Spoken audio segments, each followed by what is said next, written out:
تار نشاپوری ایک جوان کا واقعہ بیان کرتا ہے.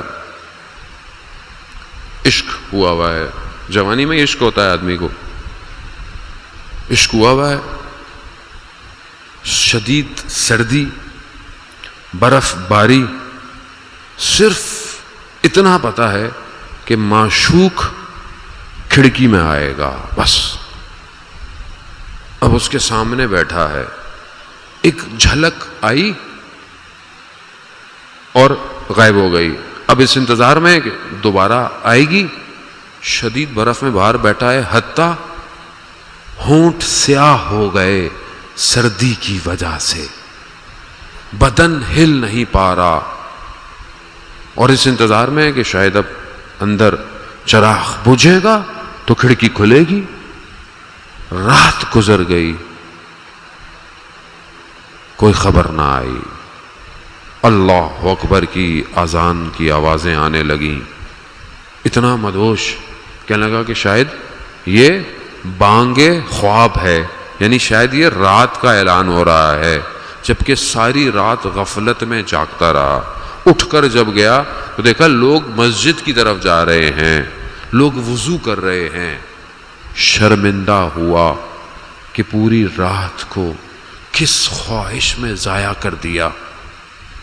اتنا شرمندہ ہوا کہ جنگل کی طرف چلا گیا. سر جھکا کر خدا کی بارگاہ میں توبہ کرتا رہا. کیوں؟ ایک رات دنیا کے عشق میں ضائع کر دی، اور وہ ہر وقت بلا رہا ہے، ہر وقت. ماں اس کی بوڑھی تھی، گئی، کیا دیکھی ہے کہ بیٹا بیٹھا ہوا ہے، سو رہا ہے، اور اس کے قریب ایک سانپ ہے. تو گئی کہ وہ سانپ کو مارے، مگر کیا دیکھا؟ سانپ چھوٹے چھوٹے کیڑوں سے اس کی حفاظت کر رہا ہے. کیوں؟ کیونکہ خدا کو عزیز ہو گیا ہے. اب یہ خدا کو عزیز.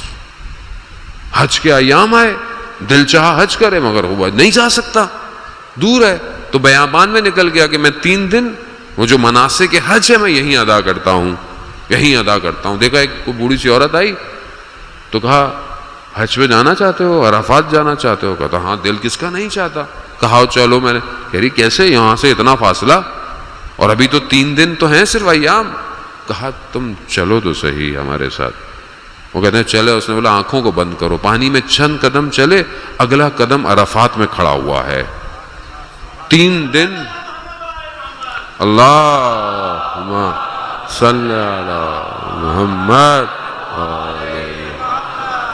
خوب جوان، دیکھا نا، ذرا سا گھوما عرفات، حج ادا کیا. قصہ مختصر. پھر حج پہ ویسے گیا، سویا. خواب میں کیا دیکھتا ہے؟ فرشتے، ملائکہ کہہ رہے ہیں اس سال کسی کا حج قبول نہیں ہوا سوائے ایک موچی کے جو دمشق کا تھا، اور وہ حج پہ بھی نہیں آیا تھا، مگر صرف حج بھی اسی کا قبول ہوا. اب یہ پریشان ہے، کہہ رہا ہے حج پہ بھی نہیں آیا اور حج بھی قبول ہو گیا. دمشق پہنچا، اس کا پتہ لیا، اس کے پاس گیا. کہا کہ تم حج پہ گئے؟ کہتا نہیں، میں حج پہ نہیں گیا. تو تمہارا ہی حج قبول ہوا ہے اور تم حج پہ نہیں گئے، ماجرا کیا ہے؟ کہتا میں نے اپنے حج کے لیے 300 دینار جمع کیے ہوئے تھے. ایک دن میرے برابر کے گھر سے خوشبو آئی کھانے کی. خوشبو ایسی تھی کہ میرے گھر والوں کے پاس بھی آئی، ان کا دل للچایا. تو میں ہمسائے کے گھر گیا کہ بھئی کیا پکایا ہے، گوشت کی خوشبو آ رہی ہے، اگر کچھ ہمیں بھی دے دیں. تو اس شخص نے بولا کئی عرصے سے ہمارے گھر میں فاقے تھے، بچے بھوکے تھے، ایک گدھا مرا ہوا تھا، اس کو کاٹا، اس کا گوشت ہے، یہ آپ کے اوپر حلال نہیں ہے، ہمارے لیے ہے. یہ سننا تھا. کہا میں نے سارے پیسے اس کو دے دیے، حج قبول ہو گیا. ہاں، ایک جوان اکیلے میں اور آپ کمال پہ نہیں پہنچ سکتے عزیزان محترم، ہمیں پورے معاشرے کو کمال پہ لے کے جانا ہے، پورے معاشرے کو اوپر لے کے جانا ہے۔